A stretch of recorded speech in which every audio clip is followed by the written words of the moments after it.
এই দুর্গাপুজোর কমিটিগুলোর বিরুদ্ধে ইডি সিবিআই ইনকাম ট্যাক্স নিয়ে দেয়, তাদের কাছে আমাদের শিখতে হবে হিন্দু ধর্ম।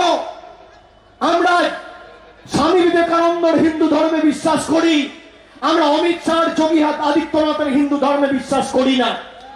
আমরা বৈচিত্র্যের মধ্যে একতায় বিশ্বাস করি, আমরা বিচ্ছিন্নতাবাদ, বৈষম্যের রাজনীতি, বিভাজনের রাজনীতিতে বিশ্বাস করি না। আমরা বিশ্বাস করি নানা ভাষা, নানা মত, নানা পরিধান, বিবিধের মাঝে দেখো মিলন মহান। এই বৈচিত্র্যের মধ্যে একতাই বাংলার মানুষের লড়াইয়ের মূল মন্ত্র। আপনি বাংলায় বিভাজনের রাজনীতি করতে পারবেন না, আপনার ইডি পারবে না, আপনার সিবিআই পারবে না, আপনার বিচার ব্যবস্থার বন্ধুরা পারবে না, সংবাদ মাধ্যমের বন্ধুরা পারবে না। আধা সামরিক বাহিনী দিয়ে আপনি বাংলা দখল করতে পারেননি, আগামী 100 বছরে পারবেন না।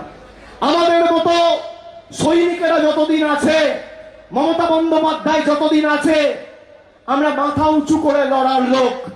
আমার পিছনে আপনি 10 বছর ধরে ইডি সিবিআই লাগিয়ে রেখেছেন, আমার বয়স্ক মা বাবাকে ছাড়েননি, আমি মাথা নত করিনি। আমরা বিশুদ্ধ লোহা, যত পোড়াবেন, যত তাতাবেন, লোহা তত শক্তিশালী হয়। আমরা ঘাস ফুলের দল, আমরা ঘাস ফুলের দল।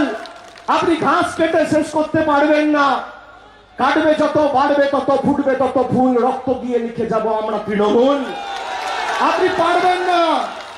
আমি আপনাকে বলছি, আপনি 10 বছর দেশ চালিয়েছেন মোদিজি, আপনি বেছে নিন বারাসাতে কোথায় আসবেন। আমাকে 1 ঘন্টা আগে আপনার সভায় আমি যাব, আপনার তথ্য নিয়ে আপনি আসুন, আপনার রিপোর্ট কার্ড নিয়ে, আর আমার সরকারের রিপোর্ট কার্ড নিয়ে, মমতা ব্যানার্জি রিপোর্ট কার্ড নিয়ে আমি যাব। আমি যদি 10-0 গোল দিয়ে বিজেপিকে ল্যাচে গোবরে করে মাঠের বাইরে না করতে পারি, তথ্য পরিসংখ্যানের নিরিখে লড়াই করে, আমার নাম অভিষেক বন্দ্যোপাধ্যায় নয়।